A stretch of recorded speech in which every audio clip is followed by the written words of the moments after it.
Hello everyone, today the topic which you guys gonna study is Cushing syndrome. Cushing syndrome is a clinical syndrome of excess effect of a cortisol. What is cortisol?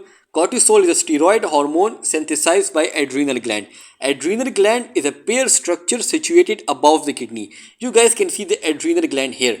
When we further study the adrenal gland, it consists of a two part, the outer cortex and the inner medulla. The outer cortex is further divided into three layers, the outer glomerulosa, the middle fasciculata and the inner reticularis. It is remembered by a mnemonics GFR.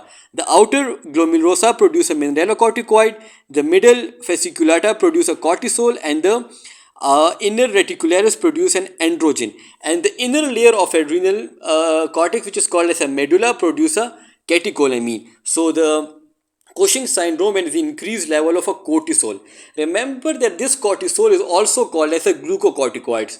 It is called as a glucocorticoids because it raises serum glucose level. So for this reason it is also called as a glucocorticoid. To understand the Cushing syndrome, the first thing which we have to do is to understand that how the cortisol is produced, and the second thing is that what are the effect of cortisol on the body. So the first thing which we have to study now is to understand the synthesis of a cortisol, and after that we will study the effect of cortisol on body. In human body, the production and the maintenance of a level of cortisol is maintained by a negative feedback mechanism called as a hypothalamic pituitary adrenal axis, shortly called as an HPA axis. What is HPA axis? In HPA axis, there is an interplay of a hormone between hypothalamus, anterior pituitary and the adrenal gland, which will maintain the level of cortisol in human body. In this, the hypothalamus will produce a hormone called as a CRH, corticotrophin releasing hormone. This corticotrophin releasing hormone will act on anterior pituitary, and the anterior pituitary in response to the CRH will produce an ACTH. This ACTH will act on an adrenal gland, and the adrenal gland will produce cortisol. The cortisol will induce certain changes in human body, and when the body requirement is met, the cortisol will induce a negative feedback on anterior pituitary and hypothalamus, mean that it will inhibit the anterior pituitary and hypothalamus. So by inhibiting it, it will inhibit the CRH and ACTH. So it will inhibit the production of cortisol. So this way there is an interplay of this hormone and the level of a cortisol in maintained in human body.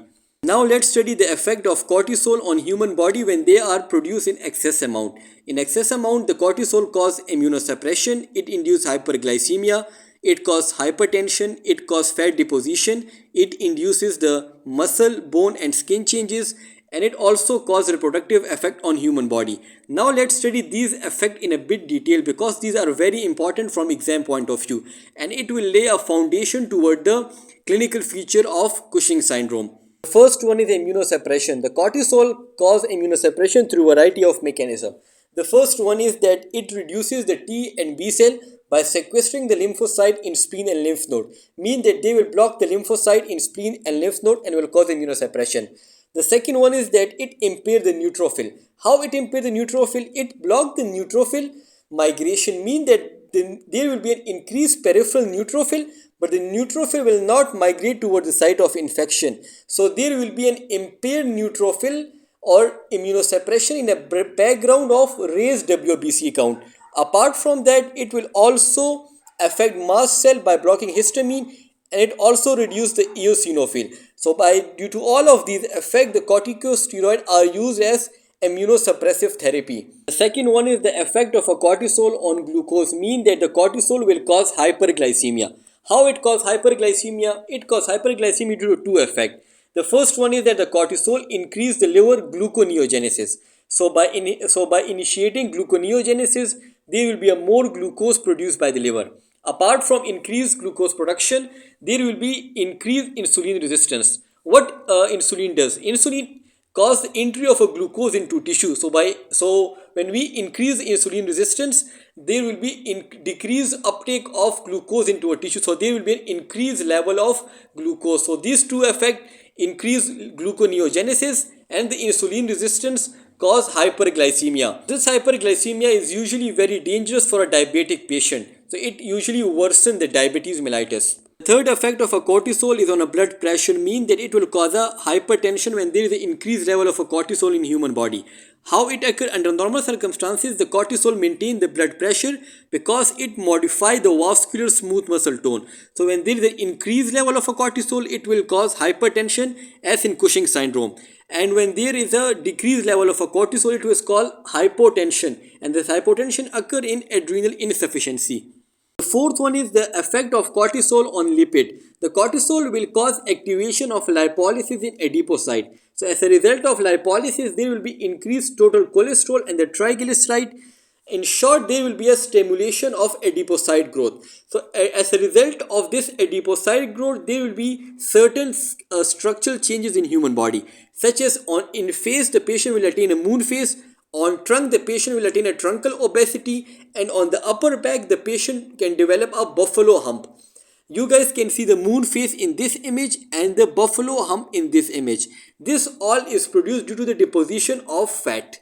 Cortisol also affect muscle, skin and bone. In muscle, it causes muscle atrophy. So as a result, the patient will have a thin arm and leg. Other than that, the cortisol cause thin skin, easy bruising and stria. It also causes osteopenia and osteoporosis because it inhibits osteoblast. Last one is that the cortisol affect reproductive system. In the reproductive system, the cortisol suppress the gonadotrophin releasing hormones. So as a result, there will be reduced LH and FSH. So it causes a hypogonadotrophic hypogonadism. In women, it causes irregular menses, and in men, it causes low testosterone. The effect which I discussed up till now are effect due to increased level of a cortisol.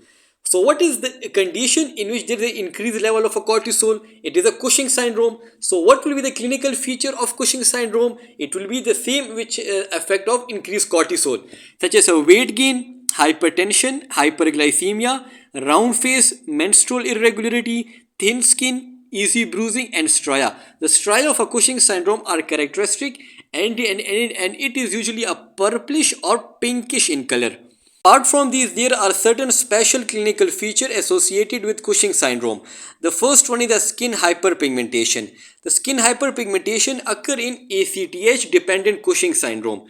Remember that the skin hyperpigmentation is an effect of increased ACTH, not increased cortisol. Why it occur? Because when there is an increased activation or the synthesis of ACTH, this will lead to increased level of MSH, melanocyte stimulating hormone, because in anterior pituitary these both cells are situated adjacent to each other. So when there is increased activation of ACTH, this will induce increased activation of MSH, which will lead to skin hyperpigmentation.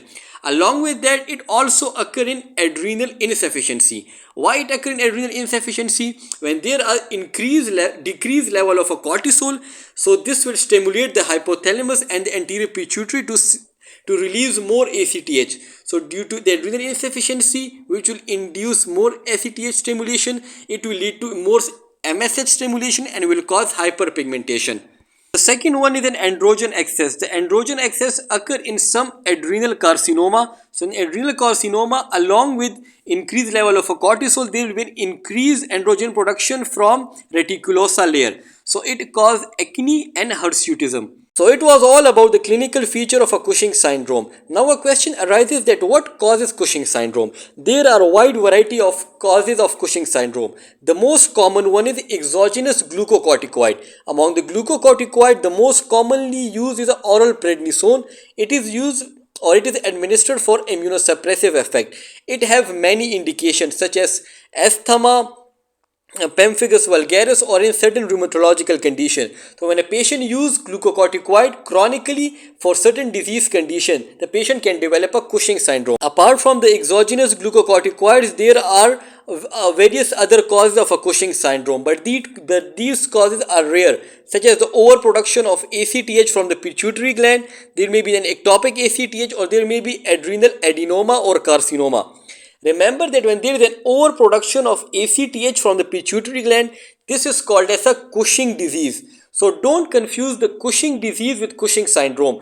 The Cushing syndrome has an increased level of cortisol due to any cause, and the Cushing disease is an increased level of a cortisol due to the overproduction of ACTH secondary to pituitary adenoma. It is very important, and don't confuse the Cushing syndrome with Cushing disease.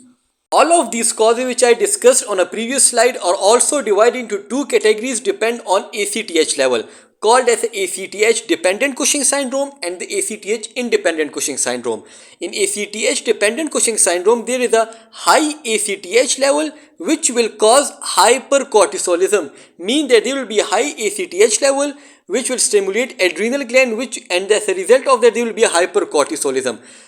And this occur in a Cushing disease and in ectopic ACTH syndrome, mean that certain tumor produce ACTH. In that level there will be a high ACTH level. So in ACTH dependent Cushing syndrome, there will be a high ACTH and the high cortisol. ACTH independent Cushing syndrome, there will be low level of ACTH but there will be a high level of a cortisol. How is this possible? This usually occur in adrenal adenoma and carcinoma. So in adrenal adenoma and carcinoma, the adrenal gland will produce high level of a cortisol and it will get independent of pituitary control. So there will be a low ACTH level but high level of cortisol. Now we will study the diagnostic workup for Cushing syndrome. What is meant by the diagnostic workup? By the diagnostic workup, we simply mean two things. In the diagnostic workup, we perform a series of tests with the help of which we first identify that or we diagnose Cushing syndrome. And the second one is that we identify the cause of Cushing syndrome. So it is called as a diagnostic workup. It includes several steps. The first step is to exclude the exogenous glucocorticoid.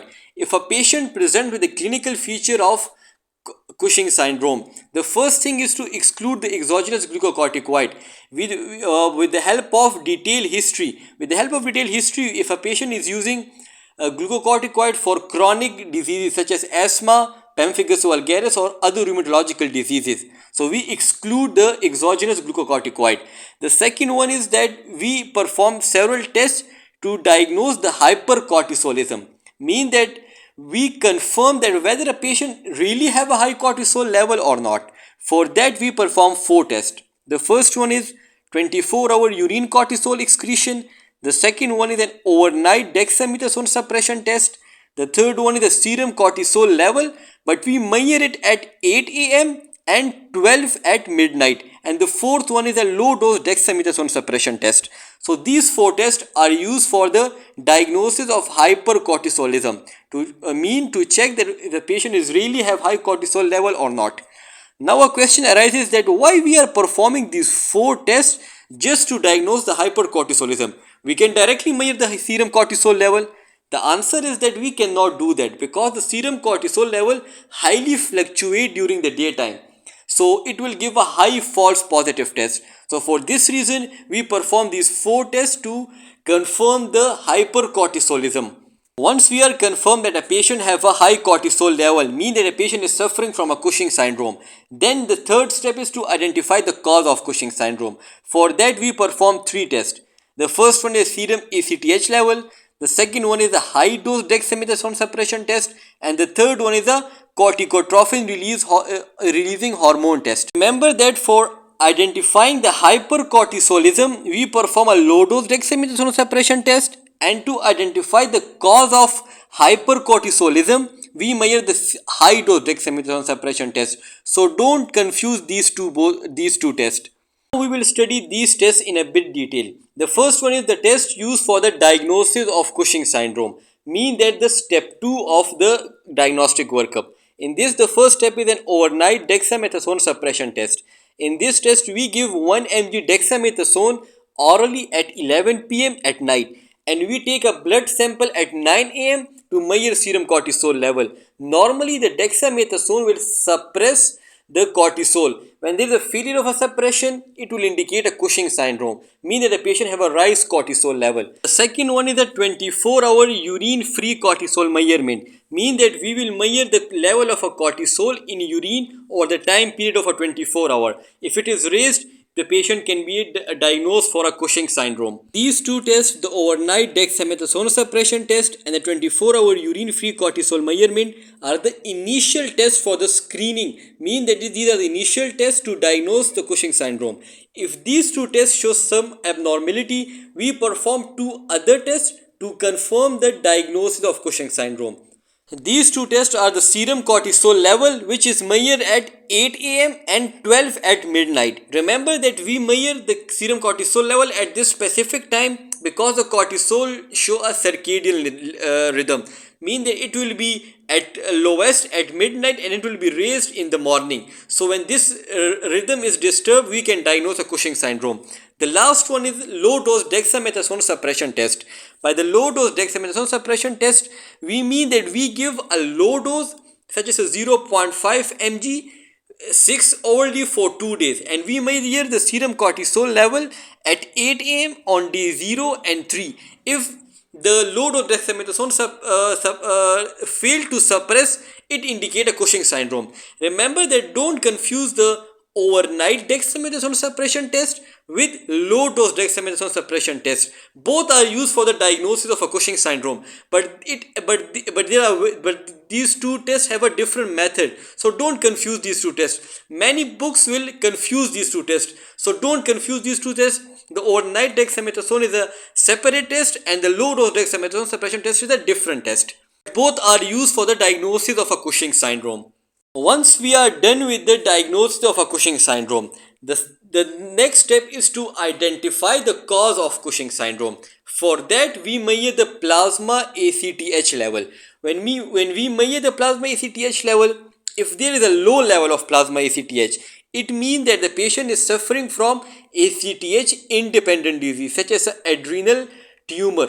So for that, the next diagnostic workup is to perform a CT scan of the adrenal gland to rule out the adrenal tumor. And if there is a normal or high plasma ACTH level, it will mean that the patient have a ACTH dependent disease such as a pituitary tumor or the ectopic production of ACTH, such as the in different malignancy the production of an ACTH such as a carcinoma of lung. So after that, we can identify the source of ACTH, that what is the source of this raised ACTH. To identify the source of ACTH, we perform three tests. First one is the high dose dexamethasone suppression test, the second one is the CRH stimulation test, and the third one is the petrosal vein sampling. In high dose dexamethasone suppression test, we give 2 mg dexamethasone 6 hourly for 2 days, and we measure the plasma cortisol level at 9 am on day 0 and day 2. And if the plasma cortisol level on day 2 is less than 50% of that of day 0, mean that the high dose dexamethasone suppress the level of ACTH. So when it suppress it, we say the patient have a Cushing syndrome, mean that the source of ACTH is a pituitary, and this high dose dexamethasone suppress the production of ACTH through negative feedback mechanism. And if the high dose dexamethasone suppression test fail to suppress the ACTH, so it means that the patient have some ectopic ACTH production such as malignancy of lung. The second test performed to identify the source of ACTH in Cushing syndrome is a CRH stimulating test. The CRH means that corticotrophin releasing hormone. It is a hormone produced from a hypothalamus and it acts on the anterior pituitary. In this test, we give a synthetic CRH such as 100 microgram of a bovine CRH IV. Through IV we given it, and we measure serum ACTH and the cortisol for 2 hours. If a patient have a pituitary tumor, mean that a Cushing disease, mean that the source of ACTH is from a pituitary. So for that, there will be an increased level of ACTH and the cortisol, because the cells are active, so they will produce more ACTH and the cortisol. And if the CRH stimulating test show no response on the level of ACTH and cortisol, it means that the patient have some ectopic source of ACTH, mean that the natural ACTH producing cell are not working properly. It is the ectopic source which is producing ACTH. By now we identify the source of Cushing syndrome. If the Cushing disease is present, mean that if the source of ACTH is from a pituitary gland, we perform CT or MRI of a skull. The MRI will show the pituitary adenoma in 70% of our cases. The microadenoma mean that the size of the tumor is less than 10 nanometer. If there is no mass is seen on MRI, the next step is to perform selective catheterization of inferior petrosal sinus. The inferior petrosal sinus drain the pituitary gland, so there will be a high level of ACTH. So for that we measure the gradient of central to peripheral ACTH. If there is a pituitary source of ACTH, there will be high central to peripheral ACTH gradient. And if we are suspecting ectopic ACTH source, for that we perform the chest X-ray and CT chest, so to rule out the carcinoma of bronchus or the bronchial carcinoid. It was all about the diagnostic workup for Cushing syndrome. Now we will summarize what we have studied up till now, because it's a very confusing thing and students often confuse with the diagnostic workup for Cushing syndrome. So when a patient presents with a clinical feature of a Cushing syndrome, the first step is to rule out the exogenous glucocorticoid. The second one is to confirm the hypercortisolism. We perform 4 tests. The first one is the 24-hour urinary cortisol. The second one is the overnight dexamethasone suppression test. The third one is the low dose dexamethasone suppression test. And the fourth one is serum cortisol level, which is measured at 8 am and 12 at midnight. If the patient show normal test, there will be no Cushing syndrome, and the patient we should suspect an alternate diagnosis. If the patient show elevated cortisol level despite of these tests, the patient have a Cushing syndrome. We confirm it that the patient is suffering from a Cushing syndrome. The next thing is we have to identify the cause of Cushing syndrome. For that, first we measure the ACTH level. If the ACTH level is low, the patient have an adrenal cause of a Cushing syndrome, and for that we perform CT MRI to rule out the adrenal tumor. And if there is a high level of ACTH, the patient have an ACTH dependent Cushing syndrome. For that we have to identify the source of high ACTH. For that we perform 3 tests. The first one is CRS stimulating test, the second one is a high dose dexamethasone suppression test, and the third one is a petrosal venous sampling. If there is a suppression of ACTH with dexamethasone, high increased level of ACTH and cortisol with CRS stimulating test, and there is a presence of ACTH at petrosal sinus, this will diagnose a Cushing disease, mean that the source of high ACTH is Cushing disease secondary to pituitary adenoma. So for that we have to perform MRI to confirm the diagnosis. And if there is a no suppression of ACTH with dexamethasone suppression test, decreased level of ACTH and cortisol with CRS stimulating test, and no ACTH in petrosal sinus, this will lead to the diagnosis of ACTH, ectopic ACTH, mean that the high level of ACTH is secondary to bronchial carcinoma. So for that we have to perform CT and X-ray of chest. So it was all about the diagnostic workup of Cushing syndrome. Hopefully you will understand it. Now we will shift our gaze toward the treatment of Cushing syndrome, that how we will treat Cushing syndrome. The treatment of a Cushing syndrome depend on the cause of Cushing syndrome. If there is an iatrogenic Cushing syndrome, we treat it by tapering of a glucocorticoid. Tapering means that we slowly decrease the dose of a glucocorticoid. Remember, when we use exogenous glucocorticoid, it will affect the normal hypothalamus pituitary adrenal axis. So when we taper the dose, mean that we slowly reduce the dose of a glucocorticoid, it will activate the HPA axis. So the patient will feel better with natural HPA axis. The second one is if the patient have a Cushing disease, mean that the patient have a Cushing syndrome secondary to the pituitary cause. When the Cushing syndrome is secondary to pituitary cause, it is called as a Cushing disease. For that, the first treatment option is transphenoidal removal of a microadenoma. If a surgery is not possible, we can perform bilateral adrenalectomy. Even if that is not possible, we also perform pituitary radiation. And if all of these are not possible, we can use a medical therapy with the help of a bromocriptine and the cyproheptadine. The medical therapy is not very helpful. The ideal treatment of choice for Cushing disease is transphenoidal removal of microadenoma. And if the Cushing syndrome is secondary to the adrenal tumor, for that we can perform surgical resection. Mean that for adrenal adenoma or carcinoma, we perform surgical resection. But with the carcinoma, there is a chance of recurrence. So after surgical resection, we can perform radio and chemotherapy. Apart from that, we can also use the adrenolytic drugs such as a metotane. Apart from that, we can also use mitirapone and ketoconazole. These drugs also inhibit the synthesis of adrenal hormone. The last one is that if the Cushing syndrome is secondary to an ectopic ACTH production. For that, the ideal treatment option is to remove the primary lesion. And the second one is, if that is not possible, we can perform the bilateral adrenalectomy. With the help of bilateral adrenalectomy, we remove the source of production of a cortisol. So the patient will start improving. It was all about the Cushing syndrome, its clinical feature, diagnostic workup, and treatment. So if there is still any question, you guys can ask, and stay tuned for more update.